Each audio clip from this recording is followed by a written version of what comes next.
All right, now we're going to be going over bulk parameter editor. This tool is really powerful. It can really help you find a lot of elements and data within your Revit model. If I go ahead and select bulk parameter editor, it's going to pop up this view, and it looks pretty empty at first. But if I come over here, you can actually see that I could search this tree over here. So if I search supplier,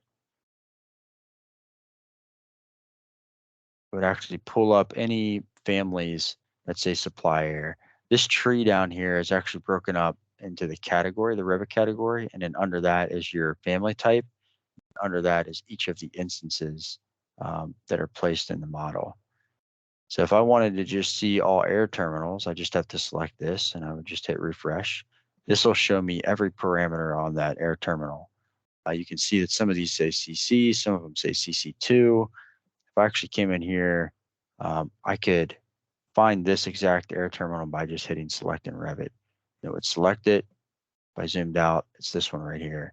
And then if I did either right click and hit apply value or just hit the A for keyboard shortcut, it would actually pop up this window and I could put a new tag in here and it'll automatically push that to the Revit model when I press enter.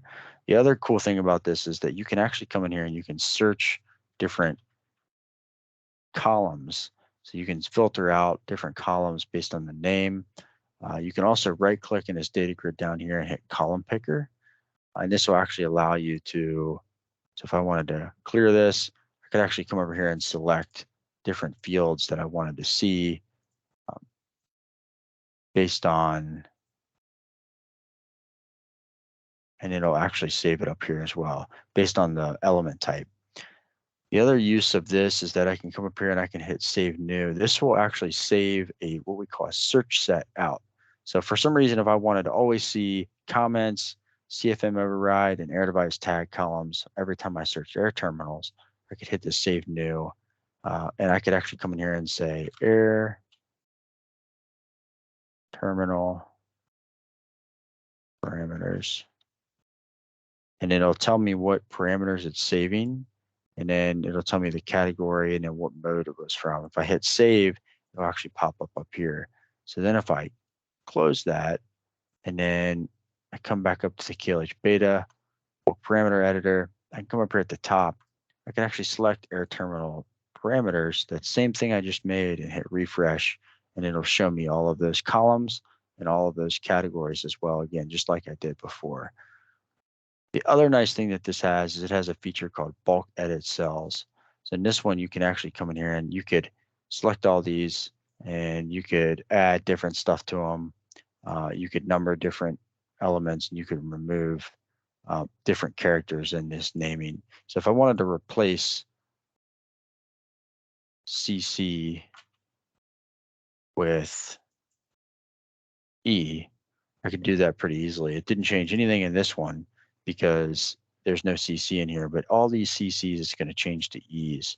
And if I wanted to number these differently, I could actually come in here and say start at 4, and then it'll add these up automatically and run through actually adding these in. It's a little confusing because there's still the 2 in here that's hanging out from the 2 over here. If I wanted to remove that, I could say, hey, remove everything.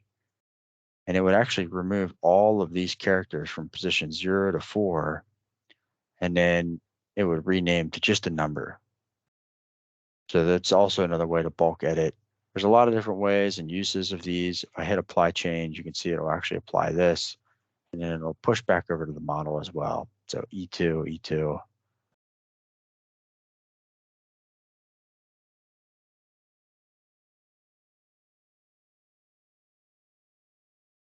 And if I wanted to come over here, you could come over here as well. You could hit spaces and do the same thing.